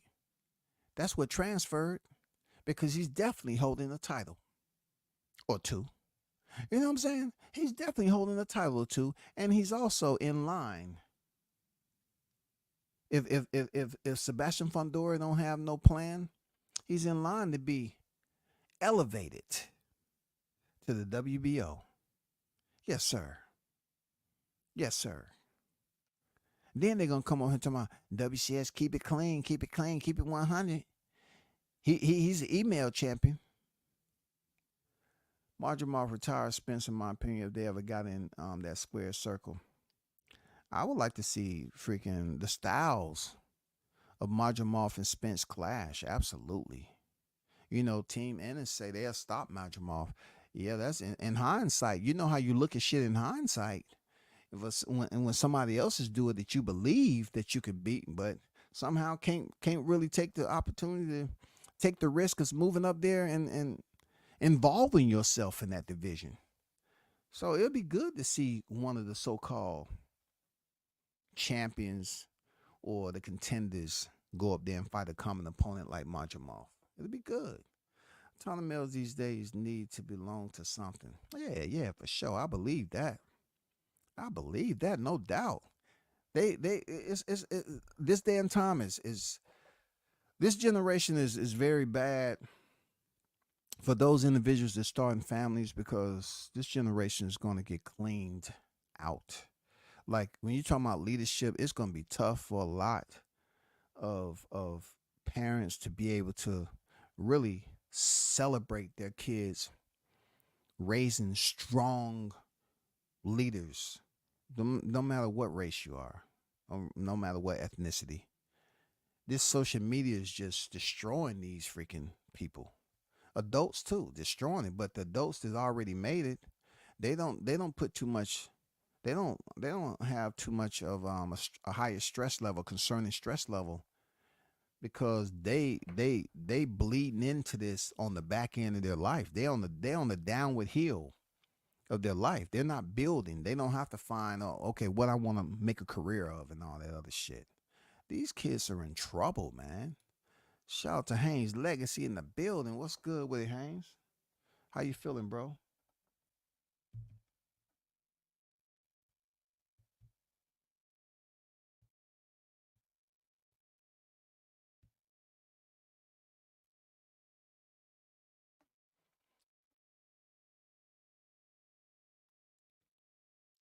Just reason Bud vacated his reason Bud vacated his WBO title. Brian Norman Jr. elevated to interim. He already has the interim. He the super. Brian Norman already has the interim title. He's supposed to be getting elevated as we know it.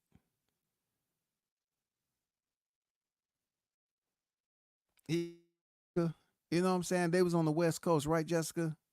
So you trying to tell me it was more black fight fans over there than the Mexican fight fans? Hell to the no, no, no. Stop it. You know what I'm saying? Mexican fan base show up for theirs. And you want to talk about El Rayo? What? El Rayo and freaking Cruz clashing? Both Mexican fan base. They're like, yeah, man, we going to check out. Man, come on, bro. People don't know. See, you struck the head of the nail for real, because that's two fighters who, yeah, they didn't have perfect records, but man, they had just the right climax in their careers. You know, El Rayo striking out against De Santos, and then Cruz striking out against freaking Gervonta Davis. Oh man. And then move up a division and get the title. Rayo move up. Oh man, what a fight. What a fight, man. What a fight. I will watch that fight more than a lot of fights. Real talk.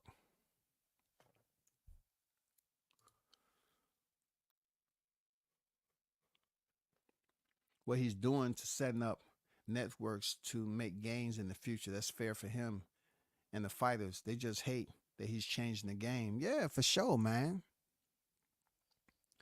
And it's who he's changing the game with. You know, if they weren't so freaking jealous, they would just look at it like Bud is not going to be on the scene for a long period of time. Like, yeah, you got 25, but he's going to be off the grid here soon. It depending on how quick they can make these fights. He's already said he don't have many fights left. So who else is going to be the focus of hate? Who else? They already ran off. You know, they're happy the Wilder out, like I said. But who else is it? What other? You just saw Jared Anderson, you know, lose to freaking Bacoli. Who's next? He's gonna say Turkey Al-Sheet lost more money in one night on Bud than Bob Arum did in 5 years. Hey, cool. Cool. If Turkey Al-Sheet lost the money on Bud and they believe he was the only one fighting in the main event that card, and like Jessica said, they overlooked Cruz and Rayo. Come on, man. Come on. What if freaking Tim Tszyu? What if Tim Tszyu and Virgil Ortiz would have stuck? What if Tim Tszyu and Virgil Ortiz would have stuck? Oh, they would have blamed it all on Crawford too, huh? What if Tim Tszyu and Virgil Ortiz would have stuck that fight card? Oh my God. What? Oh my God, that would have been a hitter. Could you imagine the energy that Virgil Ortiz was putting out early on and Tim Tszyu with a match? Oh man, that would have been incredible.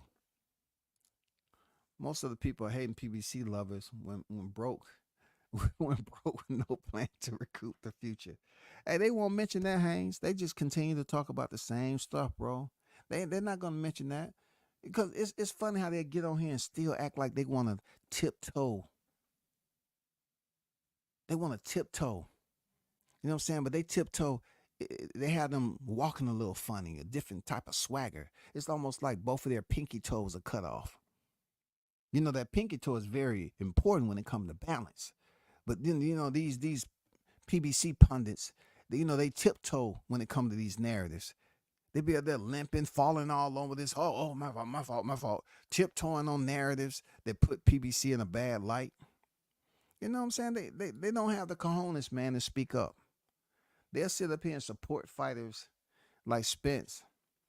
He's going to be 15 months plus out of the ring by the time he steps. Look, it's no fight on the schedule for 2024. No fight.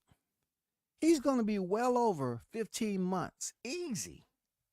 I'm just being nice. 15 months. Easy. Heading into his next fight. Unbelievable. And still, they ain't saying nothing. But hey, I just want y'all to see this picture right here. You know, those of you that want to continue to basically swim in that toilet. I told you Them brown inner tubes you see in there, it ain't healthy, bro. The way y'all be squeezing on them mugs and just be holding on and getting used to that acquired taste of talking about bullshit all the time, don't do it. It ain't healthy for you now. Understand that. Keep Turkey Al Sheik's name out your MFing mouth, because none of y'all know how much he's worth. At the end of the day, you don't see the books. You don't see what the expenses are. You don't see who's paying them. You're not on the team. You're not on the person that's making the phone calls and setting up all the reservations. You aren't them. So let it go. Y'all want to talk about how much Bud, you said the same thing with Top Rank. You still didn't stop him from beating up on Spence and becoming 2-time undisputed. You want to talk about how much, you still didn't stop him from beating Madrimov. So when is it going to get to a point that you just a feminine hater? But y'all hold it down. Shout out to the hottest chat in the MFing game. A-Side Official. Salute to everyone. Appreciate y'all pulling up.